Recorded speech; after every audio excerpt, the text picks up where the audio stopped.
வந்து இங்கேருந்து எடுத்து போயிடணும். அதுக்கு தான் பாடியா 3 தலையை ஒன்றா எடுத்துப்பா. 3 தலையை ஒன்றா எடுத்து பாடி வைப்பா. நான் பார்த்து இல்லை தலையில் அப்படியே அவர் தான் வச்சார். தலையை அப்படியே ஒன்றா வச்சு அப்படியே அதெல்லாம் போன்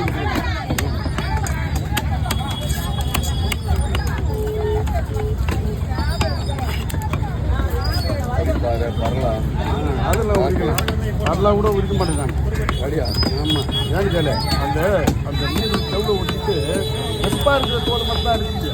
இதெல்லாம் தெரியும் மீன் அதெல்லாம் இருக்கும். உருமாடியாக பண்ணாலும் ரொம்ப குத்து வேலை